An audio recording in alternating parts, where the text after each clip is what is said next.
What does that mean? That means that we are going to get Wham and Poppy Paw up against Marine Lord and Beastie. And look at this, almost the exact same civs. You see the gold, we've got the HRE, but although they're both red, they're different kinds of red. We've got Roos being manned by Marine Lord, and then Wham went for the Chinese.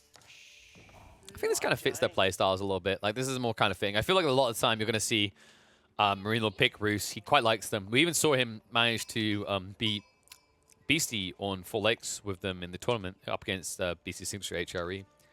Just feels like actually right now, I'd say out of the players I've seen play Roos and the way I've seen them play it, at the pro level, Marine Lord looks like the most comfortable player with Roos at the moment.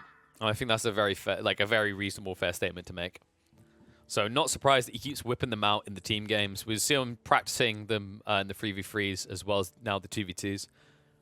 And the HRE, definitely a comfort pick for Beastie. Seems like that just might be his go-to civ as well when we get to the tournament play.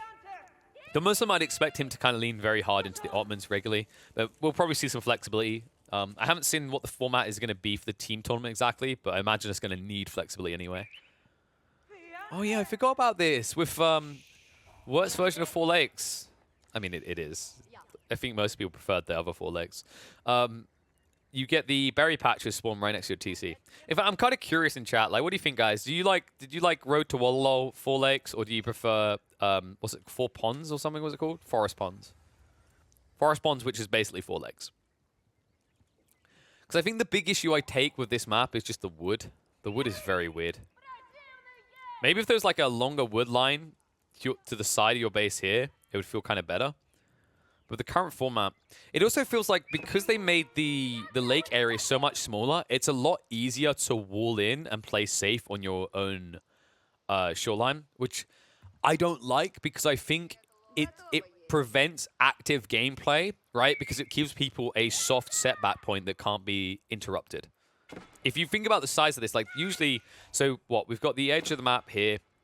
Usually in 4 lakes, like it starts like here instead. This is where the shoreline would be. And it seems like it's nitpicking, that's not much of a distance, but it really is when you then follow that around and think about how many extra wood wall pieces that has to be, how much more dock potential there is for your opponents. I think it just adds a new layer that maybe isn't as present on Forest Ponds.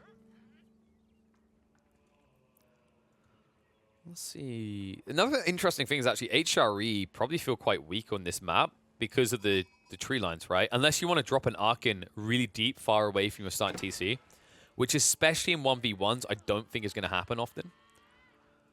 It might be that this issue isn't as clear in 1v1s though, right? Because we have to remember, whenever you get into team games, these kind of wood lines, they end up being further away from you. We can see this most clearly in Pit, where Pit starts you incredibly close to your wood line in 1v1, but in a 2v2, it feels like it's a mile away. And actually, whoa. Damn. Right now, BC has to be wishing he got Marine Lord spawn here. Gold next to the wood line would have been c'est le magnifique. Instead, he has got a gold wood line up here. He is going early rack, so he could get ambitious with the Arc and Chapel placement and optimize for the wood source. I don't know if he feels like he needs it, though. I don't think this is going to be too much back and forth combat on water, especially with this. The fact that Puppy Paw went for a rack drop in his own lake and is instantly just blitzing down the dock that BC dropped here. And interestingly, BC, he was looking for this fight, right? If you think about where they're located, he knows his safe lake is behind him. He wanted to take this away from Puppy Paw, but great response by Puppy Paw to make sure that isn't going to happen. Let's see if BC actually has enough time. Because he went double racks, in theory, he could beat Puppy Paw here. The problem is the dock is already torched down to half HP.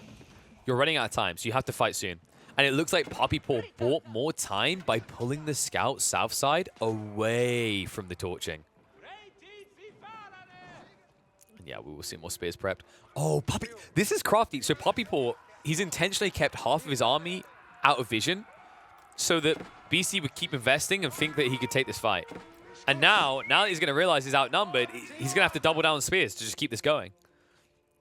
It's pretty crafty out of him. And in the meantime, while you're waiting for the extra spearman to win this fight, he can still torch the dock. It's getting close to burn point here. Remember, it's going to trigger at 500 health. Spears. Good micro coming out. Puppy Paw. Notice that the high HP spears are wrapping around in front of the low HP ones, making it impossible for Beastie to take out any ones he's heavily injured. Stabs are going to come again. Once again, it's the squishy ones. The ones that are injured are at the backside. One more round of torches is good enough. Oh, he gets it. Villager also pulls away in time. So that dock is going down. Beastie's made a heavy investment. Hasn't really got much out of it now. He's going to be forced to clash. Now, numbers, you'd think they're on his side, but they're really not. The only way it's going to be good for him is if the product gets involved in this now. And he continues to double down the spears. So remember, he does, of course, have the advantage double racks versus one, but now he doesn't have a dock to keep him alive unless he keeps it alive. This one Billy just in time. Down to 100 HP, and it looks like Puppy Paw was not willing to die because remember, if he dedicated all his attention on the villager, Prelate will heal the villager, he'll lose his army, and then he'll lose his dock. So good read by Puppy Paw to say, I can't get it. I haven't even checked on the north side so far. I think they've been a lot more chill here. Okay, I say that. Not so chill, bro. Torches come out from Wham. This isn't the end of the world, remember. Marine Lord is playing as the Roost, so his fishing will still work. But now, he doesn't have anything to protect them unless he wants to convert these ships into aggressive ones. But that means he won't be getting the eco anymore. So instead, he'll have to go for the safe lake. Safe lake that he might have to share at this rate. We'll see how it plays out long term. Because Puppy Paw, he's making his way up ahead of Beastie. And the Prelates are involved, healing up. Spears on the flank. Nice switch of heal just in time to keep him alive. Not for long here. Villager even participating in the fight right now. Spears are swarming through him. Beastie, he's not going to win this fight. He could easily push Puppy Paw back entirely. Puppy Paw needs to get an archer ship out, and he needs it now. Prelates will at least walk away just in time. So fortuitous for them there. But so far, Puppy Paw, he hasn't started pushing an archer ship. He's also housed right now. Oh, wait, he's not teched up. I'm looking at Beastie. I'm an idiot. Look at the wrong HRE player. So Beastie somehow, he's on his way up. They both delayed themselves heavily. I'm quite surprised that Beastie wasn't delayed more than this, considering Puppy Paw invested a lot less into spears. Credit to him. And now he's going to burn down the docks. Galley is going to come out in 10 seconds. He needs to dedicate to this. If he wants it to work, it has to be right now. Because that archer ship, remember, it does AoE splash damage. So a lot of spears will die fast. Down commences. Galley is going to start firing. Looking onto the Prelate first. Good micro choice there. And spears will be able to break away before they will die. Stagger formation will minimize losses. But the dock is now gone. Beastie has caught up, and now he can get his own archer ships out. But he can build more than one, which is why Puppy Paw quickly needs to get the secondary dock up. Unfortunately for him, it's not going to be scouted because despite the vision that fishing boats now have, they don't have that much vision. They don't see the dock in the corner. Meanwhile, Eastern Front. A lot of new galleys are being a little bit of a nuisance, but unless you can get a new dock up, this is not going to end well for Marine Lord. Especially the archer ships now coming out from Wham. Remember that Wham has safe eco back on the northern dock. So he's not worried if this turns into a slog for both sides. One fishing boat is working overtime to try to keep these boys alive. Looks like it should be good enough. So Wham will have to back off, wait for maybe 2, possibly 3 archer ships. Instead, it will just go into a springald though. Western docks, how are we looking? Well, Puppy Paw, now that he got the archer ship out first, he's looking to be fast. He even gets the demo ships. Oh my. Did Beastie even build a military vessel? I'm wondering if he was being greedy because he thought he'd won the water. Because there's only one archer ship, right? So you just build more greed. And instead, maybe he just didn't get the counter out. And now, because Puppy Paw goes men-at-arms instead, early men-at-arms, they're mitigating half of the damage these galleys do. So they can dedicate to the torch down and not care. That's a great read by Puppy Paw. So the dock is now his, the corner is his. He already walled on the south side, so he knows there can't be another dock going up from Beastie. Beastie's only choice if he wants naval is to go to the southern corner as well. Southern corner that isn't going to last that long considering Wham's now wrapping there. Oh man, this could be fast. They've lost all lakes, right? They don't have any to them now. Northern was always belonging to the Canadian Bros. Western is now fully in their control. Eastern is fully in their control. Minus one galley that just can't do anything. And Southern, I don't even feel like they've got a good grip on. And even if you do, it's 3 lakes versus 1, stretched between 2 players. Someone is going to have to give up this on the team. And considering that Marine Lord already moved on the lake, it seems like Beastie's going to have to play strictly land eco. One upside for him, of course, is that deer do spawn close to you. So he will be able to move out to the deer on the south side, and it is still an arc in range, at least on some of the carcasses. However, he will need to get some damage done on land, because if he can't find a way of chipping away at Puppy Paw's eco, you know, you're a mirror Civ matchup here. You'd have to give it over to Puppy Paw because he'll have all that naval working for him as well as the land eco. I love the use of the prelates actually in this early game. It's so important. Just gives you that extra bang for buck, gives you that edge in these fights. We saw it with the Spearman Clash. We're seeing it again with the Men-at-Arms. Beastie's only choice, of course, now is to rush up. It's going to be the Regnit's play. An opportunity to recover fast here, especially considering that Puppy Paw, well, he's not being greedy this game. You can see he's investing everything into now. Feudal Age is where he likes being. Might be his downside, though. Especially considering Marine Lord is now turning the screws on Wham, which is likely to force Puppy Paw to react over on the eastern front, which would allow Beastie to not only get his tech up, but get it for free, in that he won't be pressured or punished for it. I wouldn't be surprised if we're just looking at... You could go mass Men-at-Arms. You could even think about Knights here. Your opponent does have the ability to push Spears, right? So that'll probably deter you from it. Also, you saw Spears on the eastern front from the Chinese.